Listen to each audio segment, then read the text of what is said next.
Aujourd'hui, on fait un pudding fraise, rhubarbe et crème. Strawberries and cream, baby! C'est une recette fantastique, c'est gourmand, c'est délicieux. C'est un peu comme un pudding chômeur, mais fraise rhubarbe. C'est fou. On va commencer avec le gâteau. Donc, même si ça s'appelle un pudding, en fait, c'est plus un gâteau qui est en sauce et la magie est justement dans cette combinaison. Au lieu de faire une sauce pour couvrir le gâteau cuit dans la sauce aux fraises, à la crème et à la rhubarbe et c'est juste dément. Donc, pour le gâteau, moi j'utilise une mixette. Vous pourriez utiliser un batteur à socle ou un simple fouet, fourchette et un bon avant-bras, OK? On va commencer par battre le beurre et le sucre ensemble. On utilise du beurre mou ou du beurre température pièce. Moi, j'utilise du beurre salé. Je mets toujours un peu de sel dans mes pâtisseries. Donc, avec le beurre salé, ça va le faire très, très bien. Question de faire moins de vaisselle. Surtout en été, on aime ça profiter du dehors et non de faire la vaisselle en dedans. Je combine ma farine et poudre à pâte, levure instantanée pour les cousins européens, dans un petit bol. Donc, le bol de ma farine dans lequel j'ai pesé tout ça. Là, sur la recette, je vous donne les ingrédients en grammes. C'est ce que je suggère d'utiliser en général en pâtisserie ou en boulangerie. C'est vraiment d'avoir une petite balance, ça vaut la peine. Mais je sais qu'il y a des gens qui aiment ça, avoir leur tasse. Donc, je le mets en tasse, mais c'est jamais tout à fait aussi précis. Dans ce cas-ci, c'est un gâteau qui va se tenir, peu importe. C'est pas la fin du monde. Bon, voilà. Donc, j'ai combiné ça. Maintenant, je vais venir ajouter 2 œufs.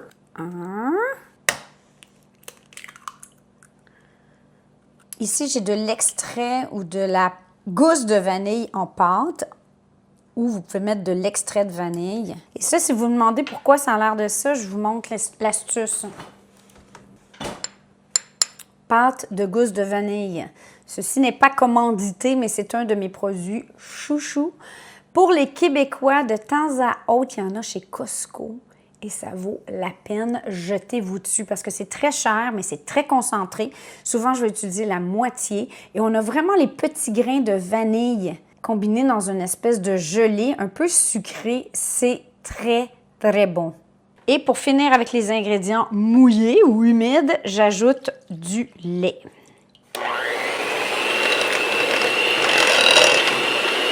Et là, je vais venir ajouter graduellement ma farine tout usage.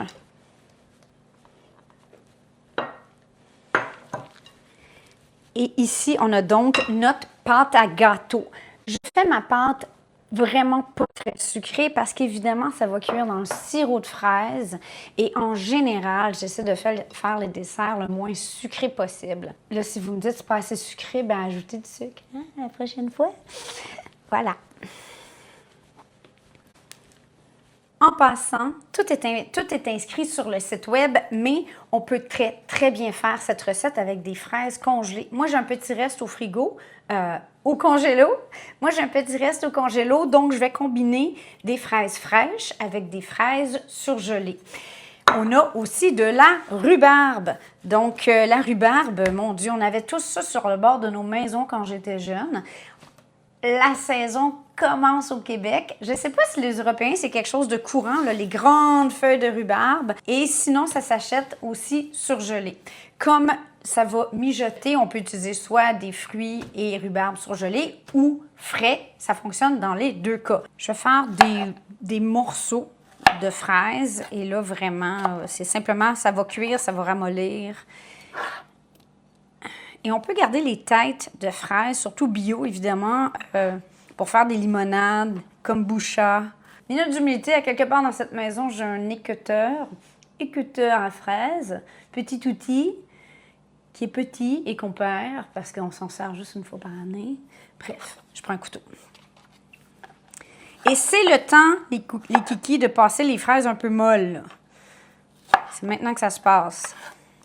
Pour la rhubarbe, je vais couper en les grosses tiges comme ça. Évidemment, on ne coupe pas les feuilles.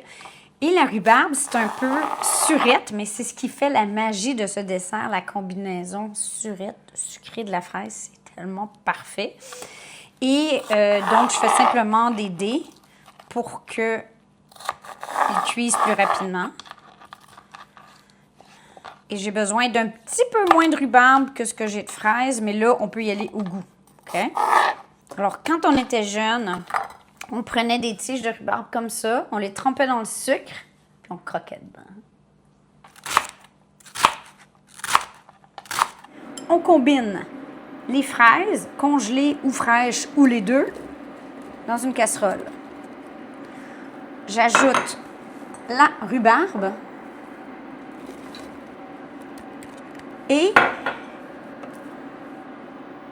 juste ça de sucre. On fait fondre. On laisse cuire environ 5 minutes. On pourrait faire cette étape-là à l'avance.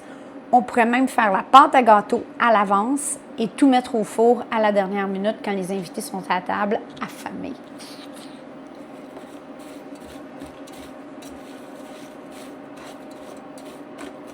OK, la version La Petite Bête est ultra cochonne. J'ajoute de la crème. La crème 35%, pas de la crème légère, à mon mélange de fraises et rhubarbe. Pour en faire un pudding à la crème aux fraises, c'est tellement bon. Si tu ne veux pas mettre de crème parce que, je sais pas moi, tu as ordre de surveiller ton cholestérol, moi, je ferais le double de cette sauce. Parce que le secret est dans la sauce, là. Vous allez vous battre pour ce qu'il y a de sauce dans le plat. Et ça prend beaucoup de gâteau, mais ça prend surtout, en tout cas à mon avis, beaucoup de sauce. Et là, on voit, ça bouillonne, un peu comme une confiture, moins sucrée, évidemment.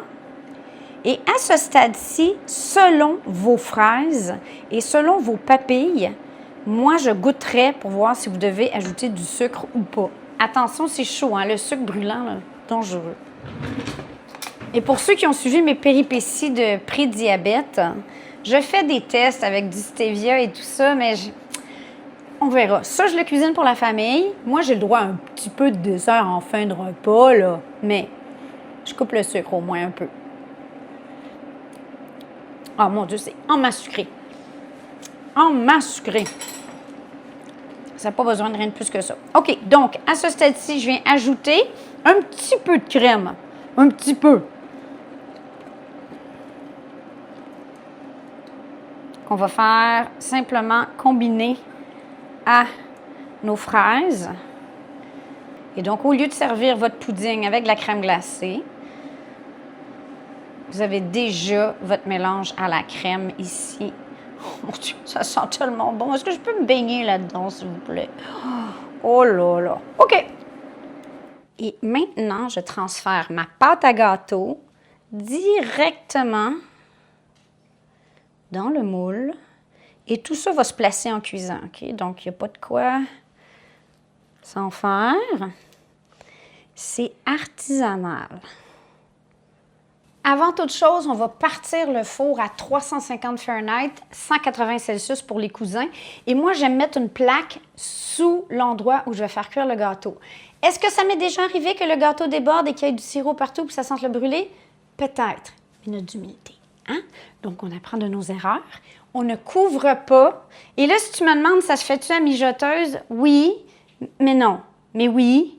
Mais le but, c'est d'avoir un gâteau qui est comme tout doré sur le dessus. Mais ça se ferait autant que le pudding chômeur, finalement. Alors, j'enfourne doucement. Et comme n'importe quel gâteau ou muffin, quand on pique au centre et avec un cure-dent en bois ou un ustensile en bois, idéalement, quand on le ressort, s'il est propre, c'est que le gâteau est prêt.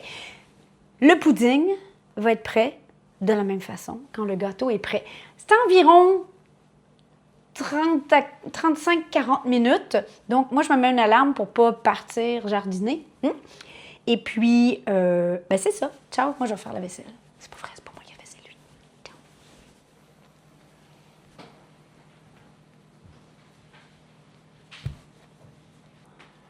Oh my God.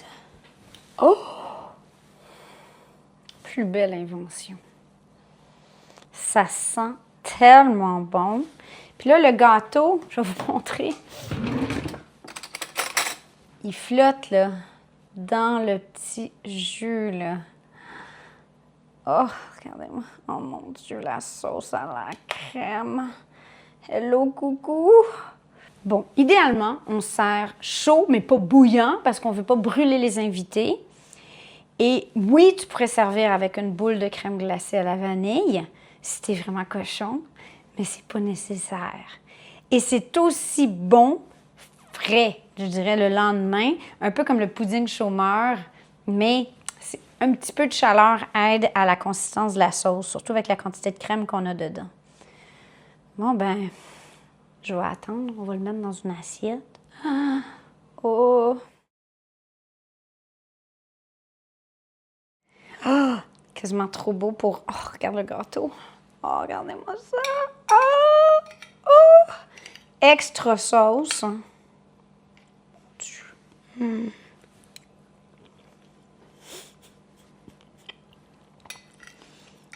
OK, c'est fou, là. Je vous aime les kikis. Essayez cette recette. C'est trop bon. Ciao, ciao!